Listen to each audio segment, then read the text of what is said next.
everybody. You're listening to the Comic Book Bears podcast. I'm Billy Z. I'm Justin Allen. I'm Steve Morey. And I'm Matt Broussard. And we are very pleased to bring back to the show Steve Lightle. You'll know Steve from his long history with the Legion of Superheroes as both a penciler and a cover artist. He's been the regular cover artist on titles like The Flash and classic X-Men, among a host of other comic book credits. But he's mainly here to talk about his own project, which is Justin Zane, a webcomic. I'm sure from the last time you were on, we had a bunch of people check that out. But, Steve, if people are unfamiliar with Justin Zane, what would you say that strip is about? The thing is, it's very complex, but it's basically a guy who's in an insane asylum and learning why he's there. And it becomes the answers to that are rather complicated as he's learning. That's a pretty weird place to start, huh? Well, yeah, no, I mean, it literally starts. I thought that I'd take it a different approach. Usually, I actually toyed with the idea of doing several different origin stories, one in a Golden Age style, like 4 pages. There's everything you need to know about Justin Zane in 4 pages, and one in the 60s style, very superhero, and take it through the different eras, because each era had its own different style for this. Instead, though, I decided I'm going to just approach this as a mystery. Mm-hmm. And this guy doesn't know who he is, doesn't know why he's basically a prisoner on board a satellite insane asylum in a future where there's no excuse for an insane asylum, mind you. There are treatments for, even today, there are treatments for every kind of mental disorder, so that there should be an insane asylum in the far-flung future just seems strange to begin with. He doesn't know why he's there, and we're slowly learning. Instead of just throwing his origin story out there, we're kind of learning as we go, as he's learning, because his past has been hidden from him. It's all very mysterious, and everything in life, I found out, is very complicated, and nothing is what it appears to be. So that's the approach I'm taking with this strip. Mm-hmm. And what would you say were some of your influences in coalescing this project together? There was a time in the early 90s when I was asked to write and draw a Legion relaunch. Legion of Superheroes was something I drew in the 80s. And by the 90s, it was already... the sales had dropped off a great deal. It had been like the second best-selling DC title, but by the 90s, it was faltering badly. And so I and several other people were talked to about maybe coming in and relaunching the book and getting it going. And that got me thinking about the future again. And when that project became something I could no longer comfortably be involved with, I had all these great ideas that I'd been working up, ideas about exploring the future. And I set aside about 6 months worth of notes, and went on with Wolverine stories and Spider-Man and, like you said, the Flash covers and Red Sonja and different things I was doing. And these notes, just kind of sat there for a long time waiting for me to get back to them. And a lot of them ended up being twisted and turned until they became Justin Zane. Mm-hmm. And since you brought Legion into this, whether it is Legion or it is Justin Zane, what particularly attracts you about science fiction stories set in the future? Well, because science fiction stories set in the past. No, never mind. Well, I don't know. I mean, yeah, you're right. I brought Legion up. So let's go ahead and talk about the Legion. When I was a little kid, the Legion was this great idea of people who came from diverse worlds, backgrounds, races, all working together for a common cause. And I don't know, that just appealed to the little kid optimism in me, that there could actually be a future like that. I still think that's the strength of the Legion. I just think that DC has forgotten it. They own that property. So the millions of us who think we could do it better than them or show them the right way, what's the point? They own it, and they're determined to bury it. They've been screwing with it for, 25 years or so and making it unsuccessful. So I decided, you know what? Instead of waiting to try and convince some editor that I could do it right with their product, why not just strike out on my own and explore the same concepts? Unfortunately, though, the more I got into it, the more I realized that with Justin Zane, it wasn't a story about an optimistic future. So it's not just my Legion. It's just contemplating the future in a different way. It veered off sharply from being anything remotely like the Legion. But it did start with that concept of looking into the future. Mm-hmm. And there's one thing I'd like to bring up. You brought in a character into Justin Zane, which was one that you created when you were 6 years old. Is that correct? In the form of Blue Shark? Why don't you tell us about that, and also tell us about your fanzine that you had back in the 70s? Okay, well, back in the 70s, I did this fanzine called... First off, I gotta say, as a kid, like 13 years old, I couldn't believe that Marvel or DC hadn't called me yet to hire me. I mean, I wasn't very good, but I was, optimistic or something. I thought, well, once again with the Legion, Jim Shooter had started writing the Legion when he was 14. So when I turned 14, I felt like I'd missed my chance to beat him out and be, a younger professional in the comic industry. Like I'd missed out on an opportunity or something.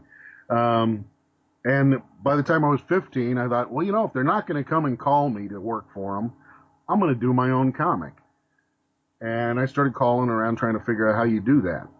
And I found out that in those days it was very costly. And so I ended up doing a black and white comic and charging 35 cents for it because I didn't want to break the bank for anybody. I didn't want to price it so much more than the real comic books. And the Blue Shark was one of the characters. It was called the Power Masters. And which I'm not real keen on that title today. I keep thinking I want to revive them, but just the word master bugs me now. The Power Masters. To me, it was just like, I guess in those days, these Master of Kung Fu and stuff like that was on the stands. And so maybe I was thinking along those lines. Now it just sounds very classist or something to call anybody master. Although I shouldn't freak out. There's several Spanish-speaking fans who refer to me as master, and they mean it in a very polite way, the way you'd say mister, I suppose. But anyway, the Power Masters. Please jump in, because I'll just babble. Okay. But I was just really wondering why you decided to bring back a character that you hadn't touched in so long into this particular world. Was it one that you had just a tremendous amount of affection for, or did you think this really would work here? Actually, it's because everything feels so cyclical. I mean, I started out doing my own comic book, writing, penciling, inking, for a while there, I think I was binding them. I had bought a little saddle stitch binder and was putting the comics together. Did everything there was to do with it, mailed them off. So it's kind of come full circle. I did my time for Marvel and DC, and I spent my time being introduced as the next big thing, and then that waned, or I turned my back on it. Whatever happened there, I was no longer the next big thing, and then I started getting disenchanted with the industry. I never got disenchanted with comics or making comics. I got bored with the industry and the way it was run. So here I am back to creating my own stuff. So it seemed normal to me to go back and go, I've got my own golden age, my own golden age characters. When I when I started reading comics, they used to do reprints of the golden age. DC did a lot. And those 100-page spectaculars and stuff like that, or I think it was like 35-cent comics, but they had like 2 Golden Age comic reprints in them. Excuse me. Mm-hmm. And so this idea that, wow, there was another time so far away, and I think it was only like 20 years away at that time, when comics were in their infancy. Well, I went through that period. There was my infancy in comics, and the Blue Shark was a part of that. But he goes way back. The Blue Shark, originally, I was about 5 years old or 6, and I created a character called Fishman. I mean, everybody has these. I bet you guys can all confess to having characters like that you made up when you were little kids. Yeah, oh, yeah. I did have a Fishman myself. He actually was one of the outer spacemen, and I had no idea where that figure came from, and I just lobbed him into the group with the other Migos, so that was my Fishman. I think my Fishman, originally, the Blue Shark, this is the Blue Shark. I think he had like this shark-shaped tin suit. So he was kind of like a submarine, or an Iron Man submarine character. And I don't know, could that have been when the Filmation Aquaman was on? Maybe I was influenced by something in that. But anyway, yeah, that was Fishman. And I forgot about him after the years went by, until I started talking to other kids and went, I used to have this guy named Fishman. That's a horrible name, so maybe I should do something like that. Maybe I should start there, and I changed it to the Blue Shark. Mm-hmm. I actually had a dream where the Blue Shark came to me. How about that? Okay. Let's go with that one. Now, the Blue Shark came to me in a dream because I had watched Jaws. Now, what was that, like in 73 or 70? 75. Oh, wow. Yeah, 75. 76. 75. No, baby. I remember this because I was not allowed to see it. And, well, I'm pretty sure it was related to the Jaws movie, but maybe I was just some general fear of sharks. I don't know. Mm-hmm. But I remember having this dream where I was being chased through the water by this shark, and it was so realistic, and I knew I was going to get eaten. And, there should have been that dun dun dun dun.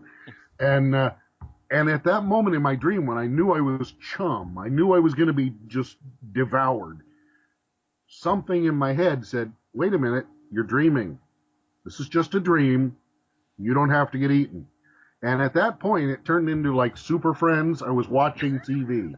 Oh, awesome. At that point, it was like the whole dream became animated, and I was like setting back from it and watching this dream. And I became this character, this muscular superhero character, who hit this shark.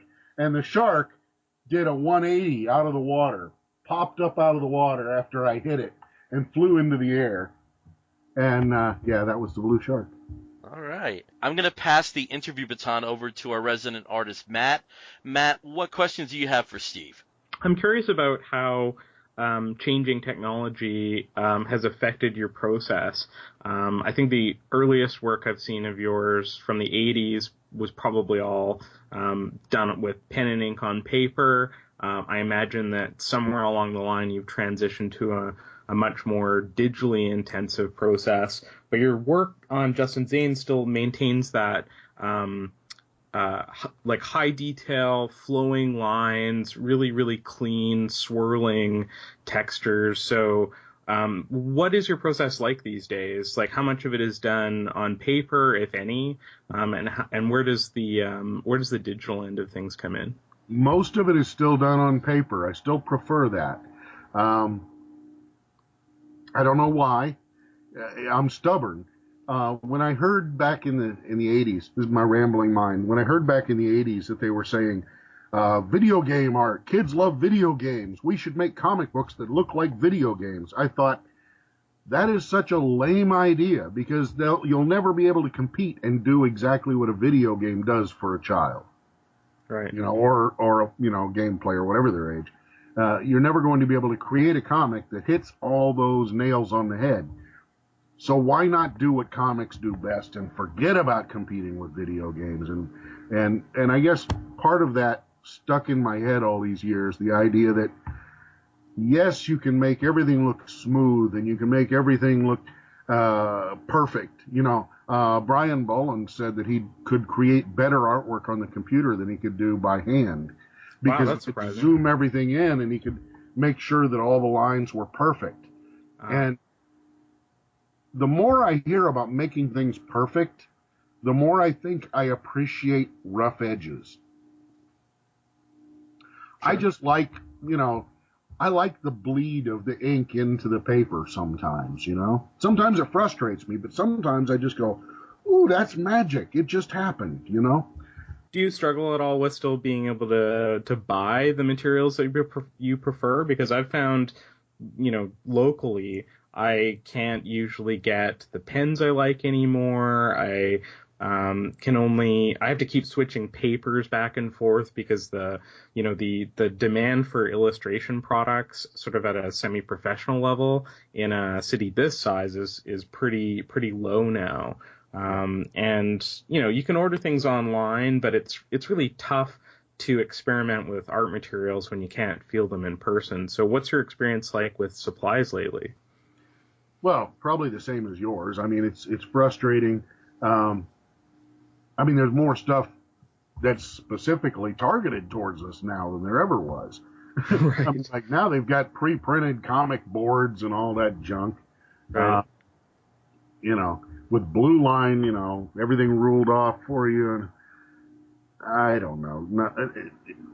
None of that stuff impresses me terribly much. I still like Strathmore Bristleborn, Winsor Newton brush at like a number 3. That's a hard brush to find, I find anymore. It's real difficult to find a Winsor Newton number 3. Either everybody buys them up or they just don't make very many of them or carry very many of them. It's a brush that for me, can give you a very fine line, very thin line. It can taper into a very thick line. Mm-hmm. But I've heard other artists, when I say a number 3, they go, "Oh God, how can you draw with a number 3?" So everybody's different.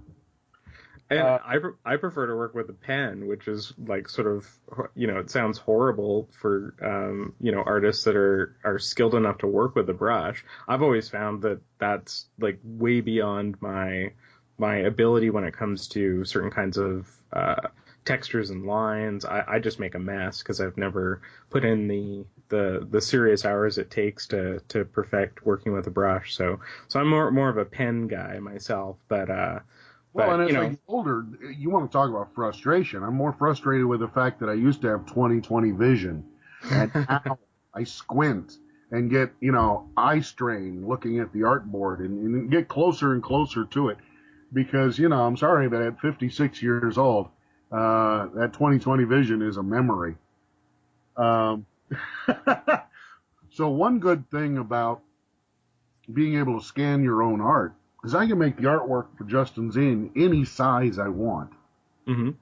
And I don't know how apparent it is to those of you reading it, but some panels I draw, maybe 50% up from what you see, and some of them are probably 250. I can tell. Like there's some serious detail in this work, and I'd imagine I was actually going to ask if you work on a much larger scale, but yeah, the line work is incredible in Justin Zane. Oh, thank you, sir. Well, and to me it's harder than it ever was before because of the vision thing, and also because of the hands, Mm-hmm. But nobody warns you. I don't know how old you are, but it just doesn't get better. Right. Your physical, limitations grow. I found out I needed glasses by marrying an optician, so it was one of those things where it was like, oh, that's what my art looks like with proper Isn't that vision. funny when you find out things like that you had no idea you were deficient in? I once had pneumonia and ended up in the hospital, and they said, "How long have you had asthma?" And I said, "I don't have asthma." And they said, "Yes, you've got asthma." Yeah, go ahead. I was going to say one last question about the look of Justin Zane. Some of the characters hearken to sort of more of a cartoon style, and I understand you've done some illustrations that sort of lean closer towards comedy or editorial cartoons. What sorts of illustration have you done in addition to comic book art? Well, like you said, just a little bit of everything, and I have an equal respect for every artistic endeavor. And I know that sounds vague and strange and whatnot, because there are a lot of artists who draw in a style that day one you see them draw this way, and they'll be that way for the rest of their career. They'll draw the same way with the same limitations, pretty much, and the same strengths. I look at art, and no matter what it is, I think, that's cool. I'd like to be able to do that. And there's a lot of things I can't do, but not for, lack of trying or lack of at least admiring it. I mean, I'll dabble in anything. So what I'm doing with Justin Zane is I'm bringing in all these different artistic influences. I've always had the strong belief that the job of a comic book artist is to tell a story. Okay? So, it depends on what story is being told, what kind of artwork is required. Sure. One of the old things the exercises that they would do in comics is they'd go, well, if Jack Kirby drew this, it would be this kind of a story. And if Neil Adams did it, it would be this kind of a story. And if Kurt Swan did it, it would look like this. And it's true that different styles tell a different story. Right. But I've always been of the thought, wouldn't it be cool if you didn't have to be Neil Adams all the time or Kurt Swan all the time? What if you could expand into different areas as needed? If you want something to be humorous, go ahead, draw it a little more humorous, bring more humor into it. If you want it to be dramatic and serious, get realistic. If you want it to be dark and maybe a little frightening, then start playing with textures and lighting. But with Justin Zane, I find that there's no limit on where I will go with it. I've even drawn some stuff with crayon.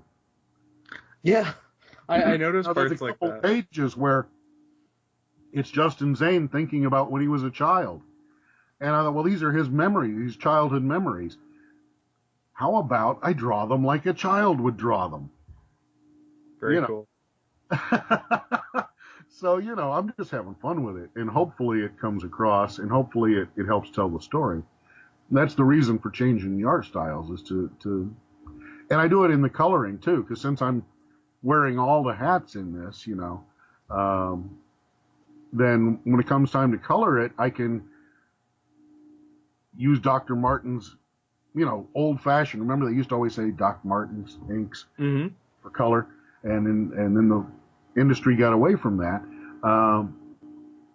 And, of course, that was back in the mechanical coloring days, so all that was never seen anyway. They'd use their Doc Martens. They would notate on it, this is a BR2R, and right. send it to they would send it to the printer, who would then try and interpret that, and God knows what you get back would be anything like what they had intended. Now you have more control. So now I can digitally color it, or I can digitally color it over a painting. So I can start out with a painting and end up, augmenting that a little bit, and playing around with other things. Or I can just straight up do a marker sketch or a pencil sketch and scan that. Mm-hmm. And so, we got all this potential. And of course, remember back in Vampirella back in the Warren days. Who was the artist? Beautiful art. He would do these nice ink drawings, and all of a sudden he would do a close-up on Vampirella, and it would be all pencil. And it would neat. just this soft, beautiful pencil work. And I remember being impressed with that. I'm impressed by anything that's good, so I have a real hard time saying what my influences are as far as art goes, because it's all exciting. Sure. I hate to show my age, but I think that guy was Jose Gonzalez. Was that the artist? Yes. Well, Okay. Probably, yes. Okay. Without double checking, I think so. Okay. Steve, since you were last on the show, we've since added 2 new hosts. Again, I brought in Matt just now, and now I'm going to bring in Steve. Steve, what do you have for Steve? Well, one of the little interesting things when the guys brought me on the show for the first time, as an actual co-host, one of the, I guess, sort of the hazing rituals is to go through and talk about what your first comics were, what kind of things kind of got you into comic books in the first place. And the first comic that I ever bought for myself just so happens to be Classic X-Men number 30, which I believe you did the cover for. You're going to test me on that one. Number 30, if I had to guess, I'm going to say Wolverine is holding up the head of Robot Hulk. That is it. And that's... See, the memory's not gone completely. What's really funny is that, you were talking about sort of different styles, tell different stories, and, depending on the kind of story you want to tell, you can mix a sort of a style to get a certain feel for that. And, obviously it's it was a cover for an issue that, was a reprint. The Classic X-Men line was actually something I really loved because it allowed me as a kid, because, I'm going to talk about my age, and I'm not I'm one of the younger of the group on this. I think Matt and I are close in age. Bragging now, you hear that? But I was, let's see, when I picked that up, I think I was 9 years old. But it allowed me to sort of catch up on X-Men. But that cover, I distinctly remember it as being one of my favorite covers when I was a kid, just because of, how everything looked very serious around it, except for Hulk's face, with that sort of dopey, cross-eyed, with Wolverine proudly, foisting him up, skewered on his claws. I thought that was just a great cover, and it stuck with me all these years. That's great. Well, so that 25 years later, I still remember it. Several people do, and I don't know if it's because the cover was that great or just because Marvel used the heck out of it. I saw it on T-shirts, I saw it on toys, I saw it on all kinds of things, reprinted and printed again and again on all kinds of different products. Well, it's definitely a great cover. And I think I think it kind of awakened my sexuality a little bit with all that fur on Wolverine's arms. So, Oh, see, you're gonna blame that on me, huh? Yeah, it's all your fault. But hey, getting I get back the same kind of thing with Timberwolf. People always tell me that Timberwolf from the Legion of Superheroes was their first big crush or whatever. Yep, for sure. Yeah, it was all your fault. Yeah. That was my big crush, and it was all your and Keith Giffen's fault. So, And you were competing with years. So.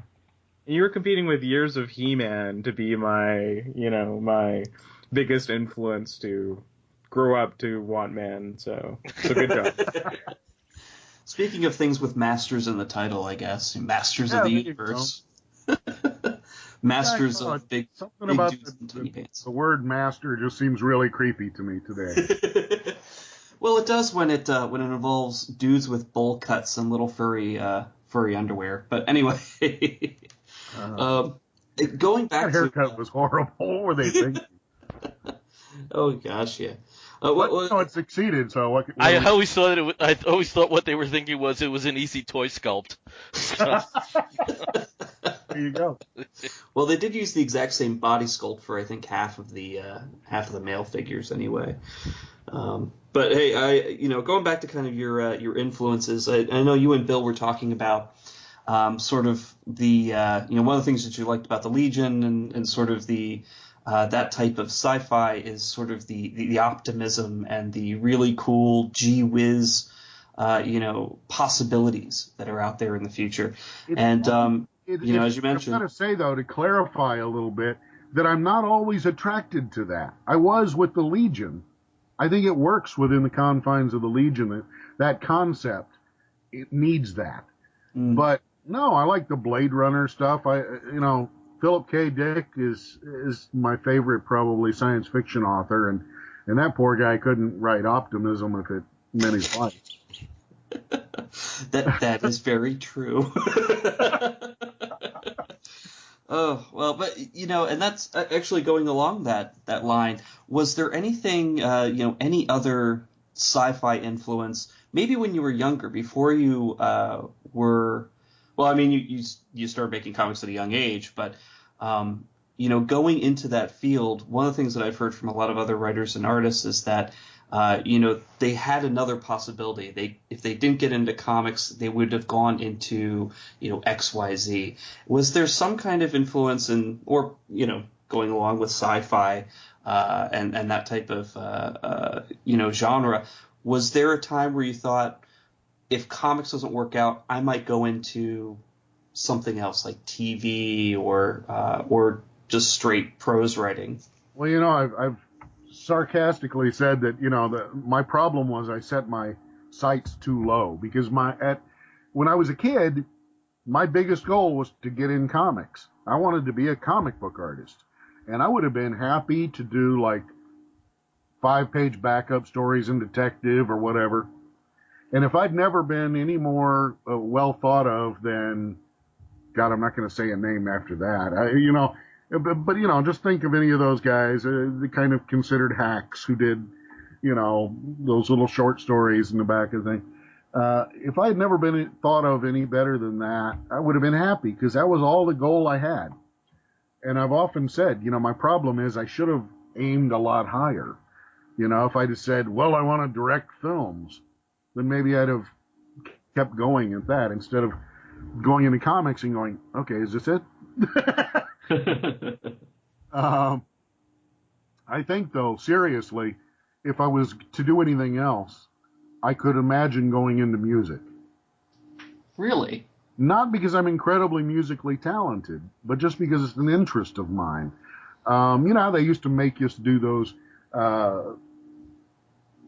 tests and to find out what our aptitude was when we were, I remember taking them in grade school.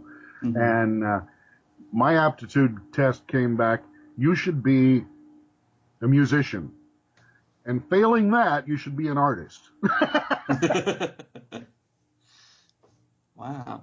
Well, is that, and I did notice that you, you do have some interesting designs, and we could talk about your T-shirt designs, which are really awesome.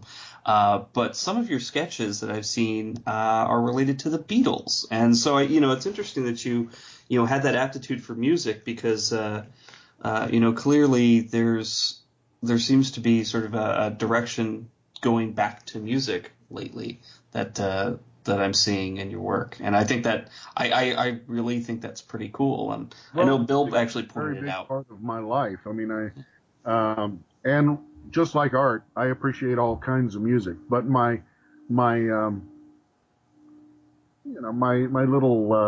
I love the Beatles. I grew up with the Beatles. They kind of mean more than just their music. And I don't. Yeah, that's the hardest thing to explain to people. Why do you like the Beatles? I mean, they're not that great. They're not that much different. Okay, historically they had this effect, blah, blah, blah. But most people are kind of annoyed by the Beatles now, I think. Like they've, gotten too much credit. But if you grew up with the Beatles and you saw that where they came from and what they became and their influence and how far-reaching it was.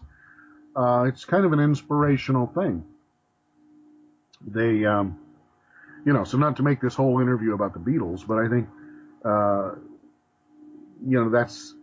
that's why I'm interested in them. And since you mentioned that I did some artwork about the Beatles, it's more than just the music, although the music is great. It's also the whole phenomenon. It's all the personality. It's the growth of human beings. Excuse me for coughing. I have a little bit of a cold. But anyway, I was thinking today about the Beatles again, in that people are always wanting to talk to me about the Legion of Superheroes, or the Doom Patrol, or Wolverine, or something. And to me, that's all stuff I did, and it was great, and I loved it when I was doing it. That's the secret of finding, a way to enjoy your work, is fall in love with whatever it is you're drawing. And in some cases, like the Legion, I had that love before I started drawing it. In others, like Wolverine, I had to work hard at it. I had to find out, well, why do people like this, and what can I like about it? And when I found out what I loved about it, it made sense to me, and it worked. So anyway, people always want to talk to me about that stuff. And I thought, well, the Beatles aren't getting back together again. Every once in a while I get a call to work on those characters. And I always go, well, maybe I'll do it again. But the Beatles aren't getting back together again. I'm really into what I'm doing now. Mm-hmm. And, I thought, well, that's very much what those old Beatle interviews in the 70s were all about. They would say, are the Beatles going to get back together? Are you going to do this thing you did 10 years ago? And they go, no, let's talk about this. Mm-hmm. And, nobody wants to think they did their best work when they were 23 years old. Because now you had said you guys are not all young kids. So I'm assuming you're old enough to look back on some of your accomplishments from a few years ago and think, I've learned a lot since then. I can do things now that I couldn't do then. Mm-hmm. Mm-hmm. And as much as I love the stuff that, and love that people enjoy the stuff I did when I was 23 or 30, I would hate to be limited to the skill set that I had then, now. Right. But I just have a quick, to hopefully put a coda, look what I did, coda, on the Beatles question here. One thing that I always thought about the Beatles, and Steve, I'd really be interested to hearing about this from you from an artist perspective, is that not just musically, but in terms of images, you're talking about effectively an 8-year span of these gentlemen, and all of that is for the most part locked in youth.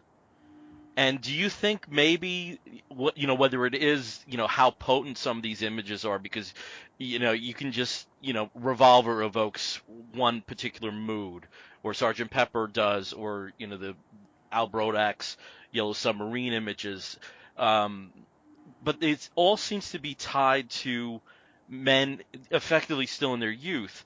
And I'm just wondering what your perspective was about why, out of all these bands, not just the music and not just the prominence they had in culture, but why that's like one of the few acts now that people who are 17, 18, 19 years old become fans of. I mean, do you still see a heavy potency in their images? Well, if you listen to the early Beatles songs, you've got that McCartney howl in there. I mean, like he would just, the excitement of being in a recording studio, mm-hmm. the excitement of making music, it would just get that spontaneous howl of and that stuff is gripping because it's real. Mm-hmm. And later on, when you get to be 30, 40 years old, you go, this is where a good howl might go in this song. Maybe I'll add one. Mm-hmm. It's not as spontaneous as that youthful. There's something to that. When you're young, even when you're making mistakes, you're making them with great enthusiasm. And enthusiasm is attractive unless it's somebody coming at you enthusiastically in the wrong lane. Um, you know, but you get caught up in that youthful exuberance. Mm-hmm. And that was something they kind of lacked as they got more and more creative, and as they brought more and more to the table. They knew more. Okay, I Want to Hold Your Hand may have been more exuberant, but it wasn't as accomplished as A Day in the Life or whatever. Mm-hmm. They had to create I Want to Hold Your Hand to get to A Day in the Life. And there's nothing wrong with it. Yeah. I Want to Hold Your Hand. I mean, it may not be as complex, but some things don't need to be complex. Mm-hmm. You know, I was listening to, and I can't think of what song it is right now, some Beatles song, early Beatles song, like I Feel Fine or something. And it had this very, George Harrison fans might get offended, but I thought it had this very uninspired guitar part. And I thought, well, he's just barely playing it. I mean, this is like punk, you know, he doesn't know how to play his instrument yet. And he's trying to do this Chet Atkins kind of stealing from Chet Atkins as everything that he's learned and, you know, inject that in there. But it's really not impressive yet. Mm-hmm. And knowing where the man went, I guess that's part of the problem is you know what he's capable of later. And you look back on the early stuff and you think, wow, he's not there yet. But that didn't hurt the songs, did it? Because they were still in that raw form as unaccomplished as musicians as they became. You know, they later became greater accomplished musicians, but in those early days, that exuberance, that excitement, that was good enough. Mm-hmm. Sometimes raw and rough is good. As Stephen was saying, I did those X-Men covers, and I remember one particular X-Men cover I did. I was drawing X-Men covers and Legion covers at the same time. So working for DC, I was doing the Legion covers, and then I was doing Marvel covers. And that was a weird experience because you learned a lot. I'll tell you later maybe. But, you know, about their approaches being different. You know, I knew what kind of thing was going to sell well to DC and what kind of thing was going to sell well to Marvel. And it was not the same thing. But I found out while I was drawing a Legion cover that you can try too hard to perfect everything and make every line perfect and like I said about Brian Bolland saying that every line could be perfect now that he does it on the computer. Well, I learned that taking the time to take a rough sketch of a cover and then go in and redraw it with beautiful lines, long, perfect lines, and get everything, that you can lose the excitement of that rough image. Mm-hmm. Okay. And I should describe the way comics are done, or comic covers used to be done. The idea was you would get some input from the editor, either Xeroxes of the interior or a script or something, and they'd say, this is what the book's about. Give me a couple of cover sketches. Basically, you pitch ideas. And so you would do 2 or 3 sketches of what you thought a good cover for that issue would be. And you would do them really small because you don't want to waste a lot of time. You're not getting paid I think I got paid $60 for those.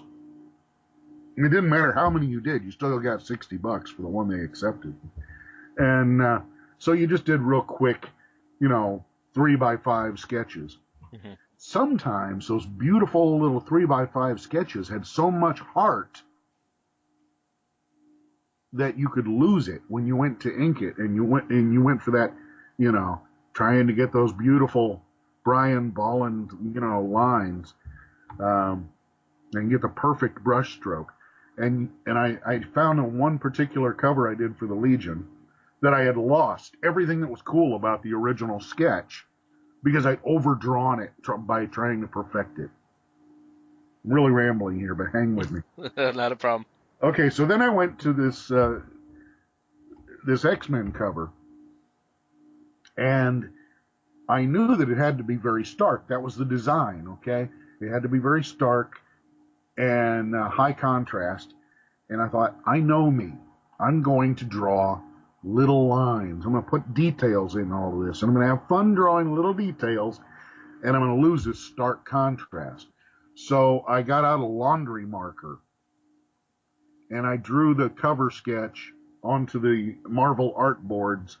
So it was like, 10 by 15 or whatever. I had to enlarge this rough sketch to keep the roughness of it. It's like drawing with your elbow. You handicap yourself. I'm going to draw with this big, ugly, unwieldy marker that's going to bleed into the paper.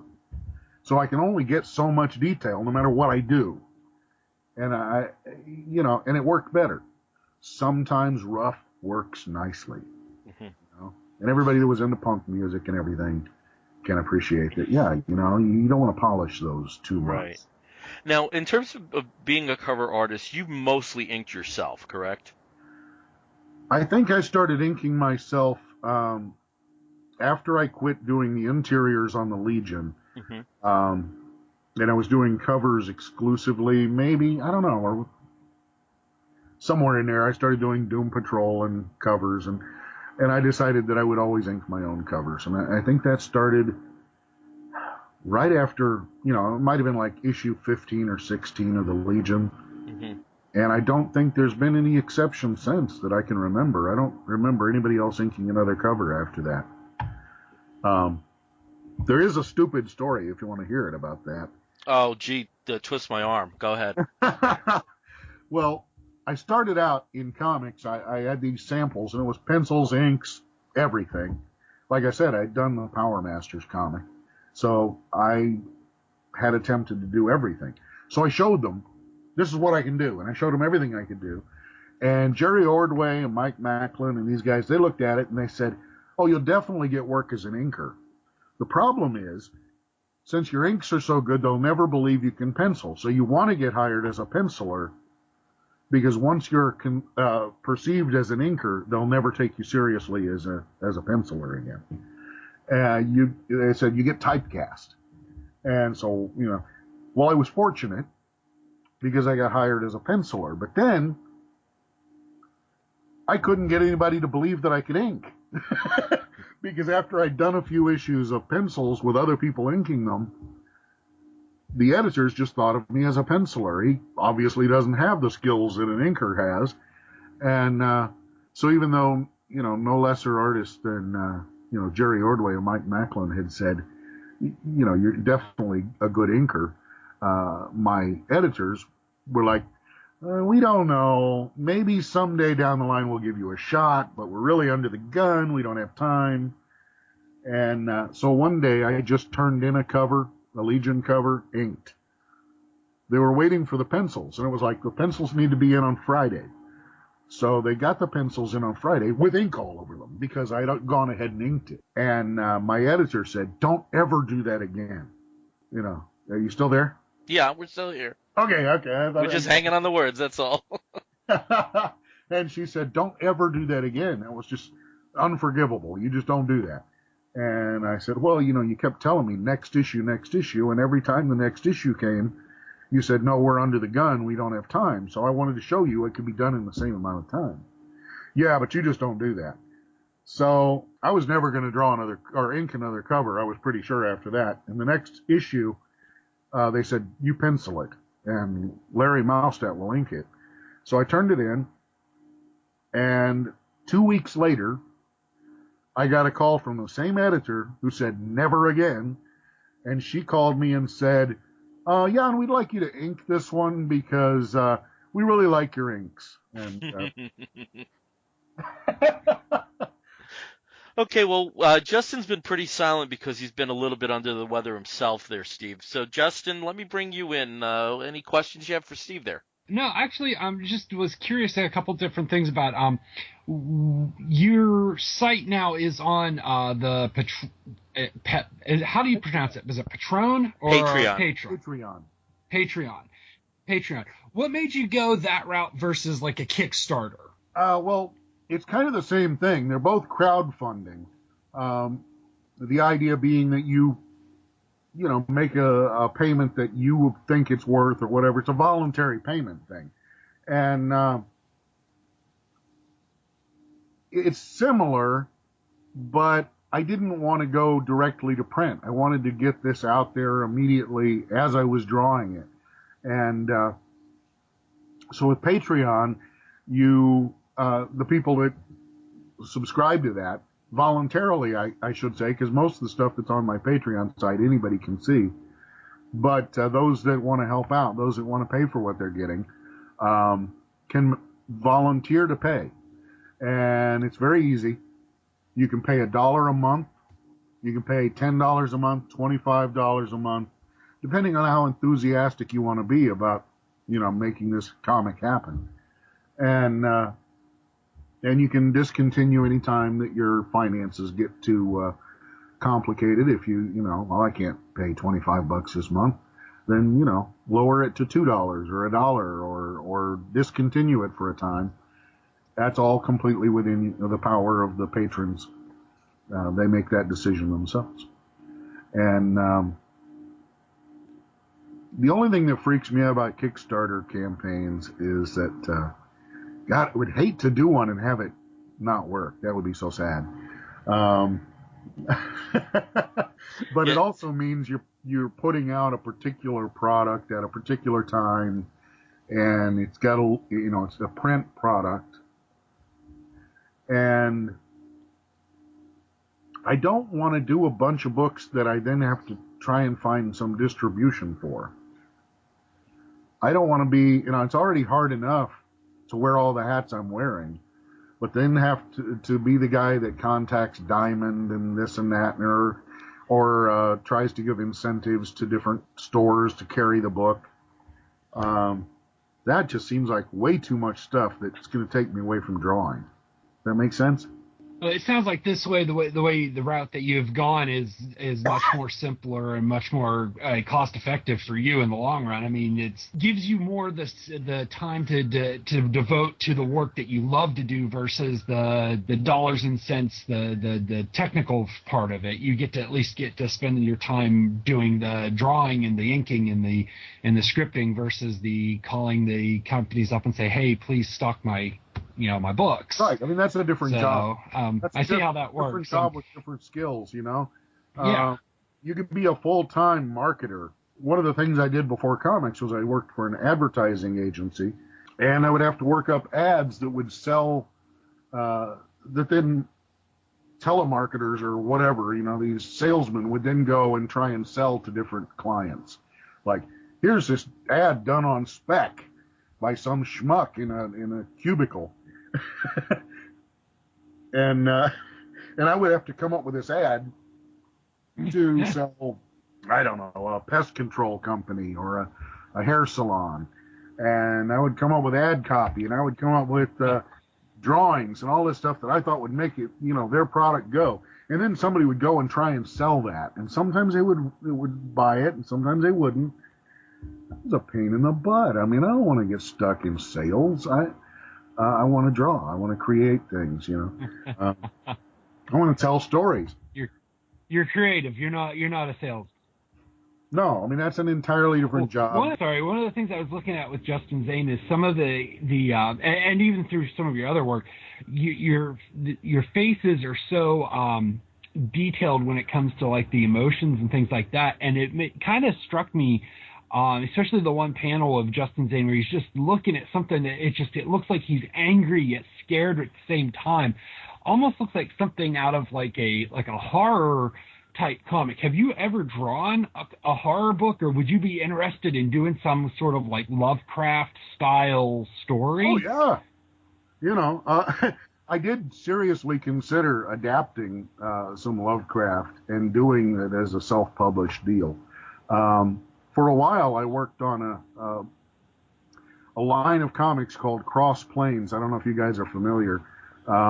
They won Diamond's New Publisher of the Year one year, way back in 1999.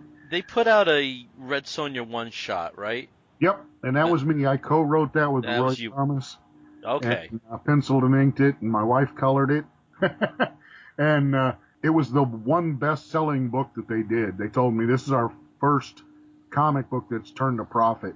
And I said, well, whatever you do, don't channel this money that comes in from this book to paying off all the debts from your other projects, or we'll never get anywhere. And they said, oh, no, this is completely Yeah, that's exactly what they did. So the next issue, they asked me to take a cut and pay, and they said it was our most successful book, but we're going to have to pay you like half as much.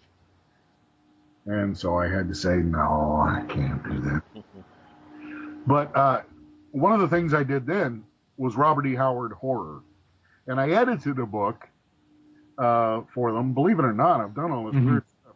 I edited a book. It was Lovecraft's The Call of Cthulhu. So I was familiar with that kind of thing. And I did in the horror anthology, a lot of it was reprints. Most of it probably was reprints. Some original artwork created for it. The reprints were like from Marvel, black and whites and things like that. Some beautiful work, by Gil Kane and Gene Day and all these people, and others who I should be chastised for forgetting at the moment. But I wanted to include a new story, and so I took this horror story, and it was very much a pastiche. It was me trying to write in the style of Robert E. Howard's horror fiction, and I had a heck of a lot of fun with it, and I retained the copyright, so that's actually on the Patreon site as well. So if you want to see the horror story that I did, Justin, it's on that Patreon site. Steve, just one thing I was wondering about Justin Zane. You had mentioned you didn't want to stick to being committed to a particular time to get something printed and all that. But are you planning at some point to collect Justin Zane on paper? Definitely. Yeah. One of the things you'll notice is that I gave thought to the dimensions of the comic book. And if you look at the specific dimensions of Justin Zane, it's roughly square. And I thought that would look better on the computer screen. One of the things I've noticed about putting comic book artwork on the computer screen is that it doesn't fit. That taller than it is wide, design. And you realize that comic books originally were cast in that shape out of necessity. They had a certain amount of pieces of paper that they could fold so many times, and if they did fold this, they already had a sheet. That sheet, they knew the sheet that was running through their press, and they knew if they folded it so many times, they'd get from each sheet of paper 16 pages. So everything's divisible by 16, if I'm not mistaken, and it always came out to be that size when they folded it up. It was practical to make it that size. It wasn't because it was artistically better or anything. And so when I went to do Justin Zane, I decided, well, why am I doing this? Because somebody in 1932 did a comic book in this particular dimension, this particular size and shape. Now we're on the computer screen. If anything, it should be wider than it is tall. I decided to go ahead and make it square because I did have my mind on printing it one day, and I looked around at what kind of printing processes, what kind of available prints were out there, and I thought I can go to a hardcover with a square piece of art, and or soft cover equally well. Mm-hmm. So yeah, it's a comic book, and it will get printed, but it won't look like anybody else's comic book. Okay. Unless by the time I do it, everybody's doing square comics. Okay. There is it won't fit in your comic box, though. Yeah. There is one series you might want to check out, just in terms of format and what they do with a square size. There's a book called The Stuff of Legend. Are you familiar with that? No, I'm not. Okay, it's a really interesting series from, I think it's Third World Studios is the publisher. The storyline is about a young boy in the mid-1940s in Brooklyn and how his toys are his protectors. That's basically the core story. And they've done some really interesting formatting in terms of square booking. And it might be something you might want to take a look just to see what printing possibilities are available to you. Okay. Apart from it being an awesome story. So cool. Yeah. There's a lot of good stuff out there, and my not being aware of it is not in any way any indictment of that series. There's a lot of things out there that I haven't seen, believe me. Right. What are you liking, though, these days, though? You know what? I always thought that bring influences from outside of comics and make comics with those. So there's no comic book that I'm looking at right now going, this should inspire me. That doesn't mean there's not good work in comics. It just means I'd rather be inspired by things elsewhere. What are some of those elsewhere things then? Oh, well, movies, television, the novels are great. I mean, you were talking earlier about what kind of science fiction I was influenced by, and I mentioned Philip K. Dick. I also like things by Tanith Lee, Theodore Spurgeon, odd people that aren't in print anymore. I guess in Great Britain, Tanith Lee is probably still in print, but around here, I don't think you can find her anywhere. I used to read some Tanith Lee. Yeah, she did some great stuff. Silver Medal Lover, Don't Bite the Sun, stuff like that. Fun stuff. All right, well, Steve, we really thank you for appearing on the show. It's great to have you back. And if people want to sample Justin Zane, where can they go? That Patreon site, if you can give them that, they can also go to the Wix site that I've got, which has a few of the early pages on it for free. As each page goes up now, I've decided that what I'll do is I'll make the pages available to everybody for a limited time, and then I'll go ahead and make them patrons only. Oh, okay. So as soon as it's done, you can get it for free. But if you want to read it at your leisure, or you want to read all of them at one time, you might want to go ahead and pay that $1 a month. Yeah. And are you still making convention appearances? Infrequently, because I have a fairly busy life, just my family life and everything. And there are guys out there, not all of them young. They're, from Neil Adams to, whoever, that are just doing every weekend of their life is another convention, and I just can't see that. I don't see how anybody could. Maybe if I made his kind of money, I would do it, but it sounds exhausting, and it also means I wouldn't be home with my family very much. I've got grandchildren now, and kids, and a wife, and I can't imagine running off to every convention. Now, the only thing I've always done with conventions is, if they call and they say, Steve, we want you to be there, and we'll pay your way, and we'll pay your wife's way, and we'll put you up in a hotel, that's when they get really seriously considered. But when it's, the idea of, if I pay my own money and fly across country and I schmooze with all these guys, I might get a gig somewhere.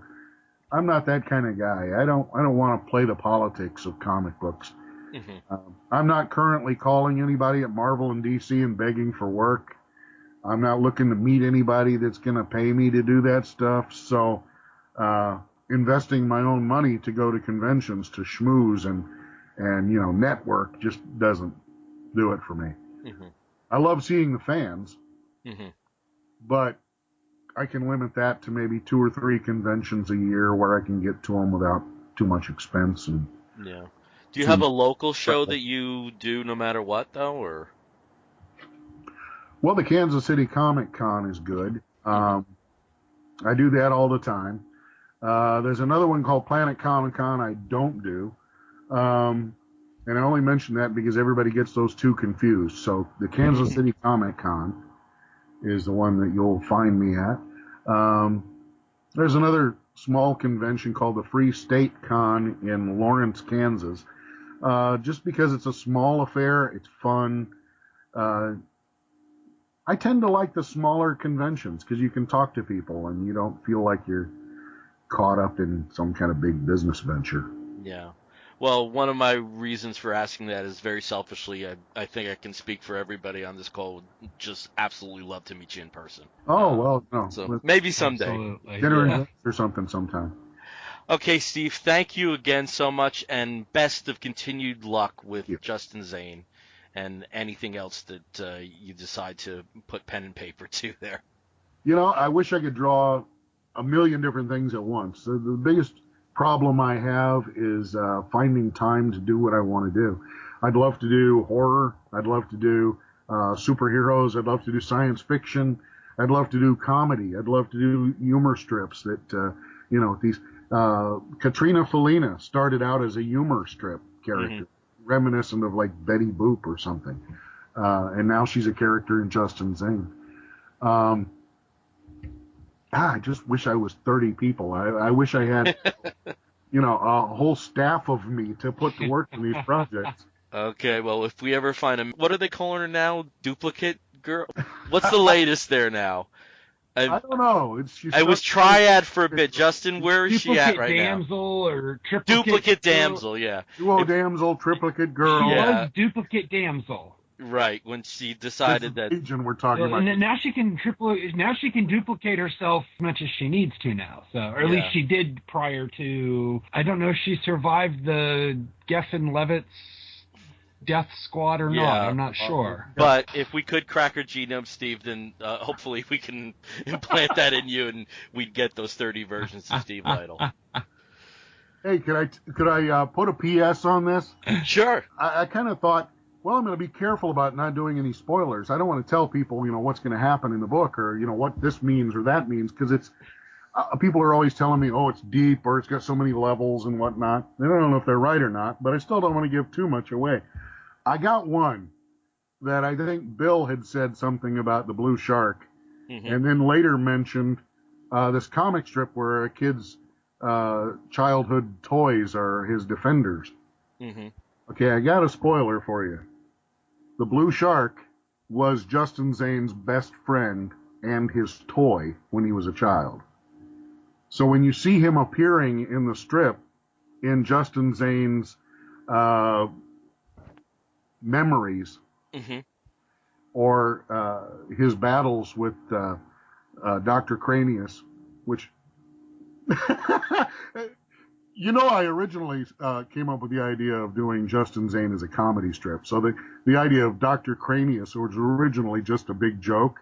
And then I realized that it's getting more serious. So now I've got to give a reason for it. So his name is Dr. Cronio, and only Justin insists on calling him Dr. Cranius.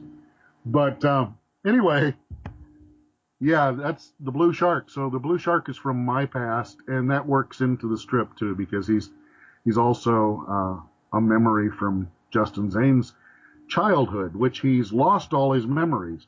So when Blue Shark appears in the strip and says, of all the things that they've taken from you, all the memories they've taken from you, you remember me?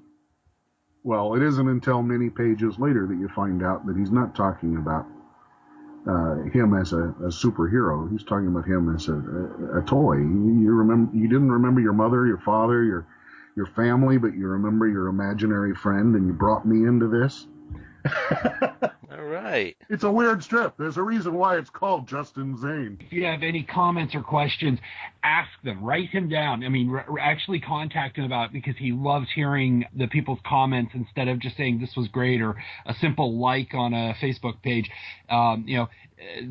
Having some detailed input for it just really goes a long way with you, right, Steve? It really does. I appreciate it. Lets me know you're seriously thinking about it. I love comics, or I love fiction that involves my mind. And if I can know that, something in this is making you think, getting your attention, more than just distracting you like flashy colors or whatever, then I'm pleased.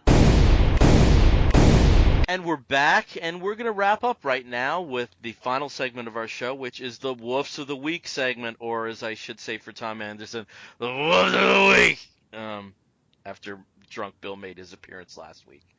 So, who shall I pick? I shall pick the Skype individual with the most people in his icon, and that would be Mr. Steve. So, Steve, what is your Woof of the Week? Oh, you know what? I'm going to break tradition with me always constantly talking about TV shows I'm watching, and I'm going to actually talk about a comic book. I don't know why. I think for those of you who remember last year, I was talking about The Massive, which was Brian Wood's sort of his big baby that was about 2 years worth of comics that he told this amazing sort of long form story of a more or less post-apocalyptic Earth after ecological disaster. Well, he's actually finally revisiting it after such an amazing finish to the main series with a prequel series, and this is a mini, called The Massive Ninth Wave. I believe it's a 10-issue miniseries. I'll have to double check on that. But it's off to a great start. These are all self-contained stories. Each issue is one sort of, for lack of a better word, adventure for the ninth wave group of not necessarily eco-terrorists, more like eco-protectors, but not on the scope of a Captain Planet. These guys are more trained in tactical armaments and and mercenary activities, but do so in a way that they try not to harm the environment or kill too many people while doing it. But it's fantastic. Brian Wood is reunited with Gary Brown and Jordi Belair, who also worked on the original Massive series. So the art is just what you would expect from the original series. Beautiful, lots of interesting ink works, and just beautiful layouts on the page.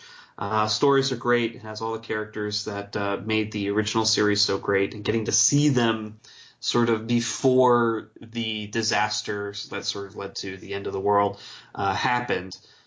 It's pretty fantastic. You get to see them in their pure form before everything goes to hell. But I do recommend this if anybody's looking for something interesting that Brian Wood has done or is doing. It's put out by Dark Horse, and it is a monthly, The Massive Ninth Wave. Awesome. Okay, Matt, what is your Wolf of the Week? Okay, so I got something really fun in the mail the other day. It's sort of comic book themed. It's sort of bear themed. It's a T-Fury design that has Ron Swanson replacing Tony Stark in the cover of Iron Man number 128. You just got to see it to believe it. It's hilarious. I'm super excited that it arrived. It looks great. It's funny. I was telling my coworkers, because it arrived at work, that it was one of those evil ads in Facebook that just knows me so well that I almost, there was an instantaneous purchase as soon as it was in my feed. It's like, we've got a Ron Swanson Iron Man themed t-shirt, and it was like, purchased, take my money.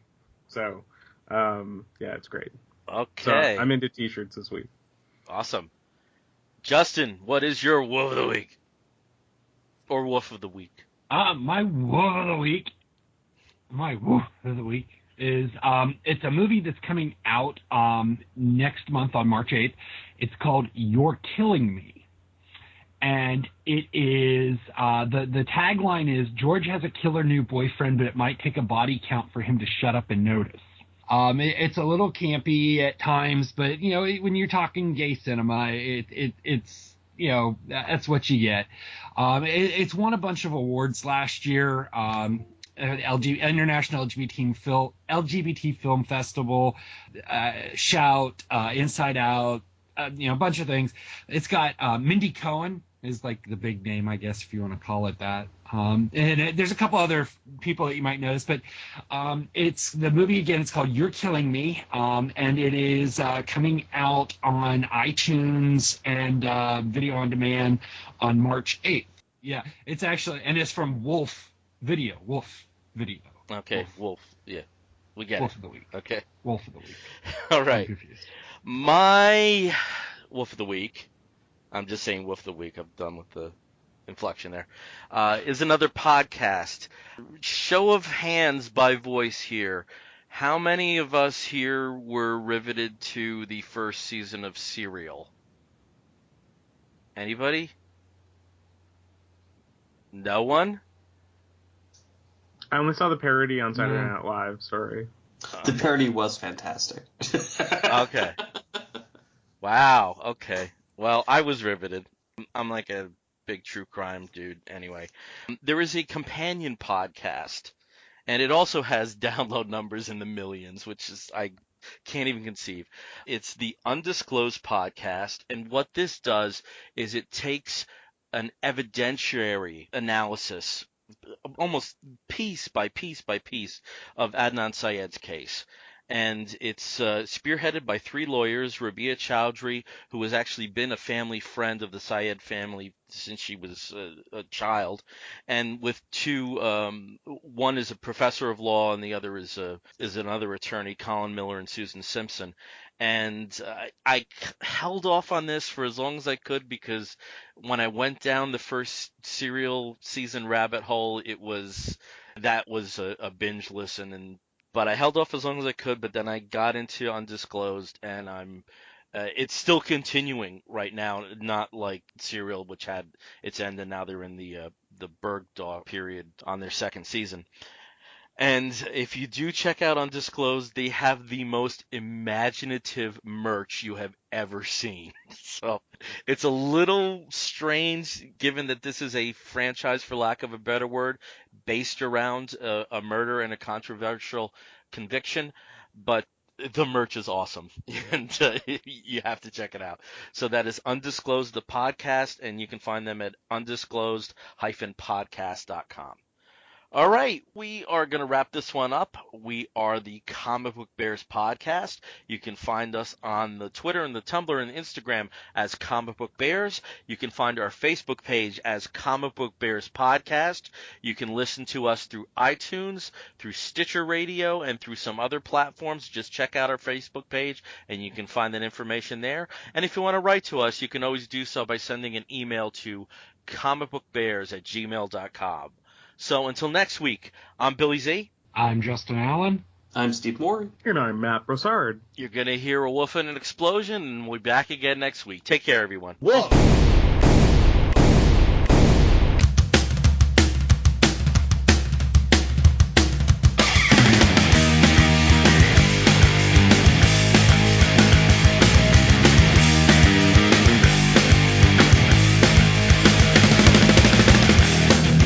What brings you around? Did you lose something the last time you were here? You'll never find it now. It's buried deep with your identity. So stand aside and let the next one pass. Don't let the door kick you in the ass.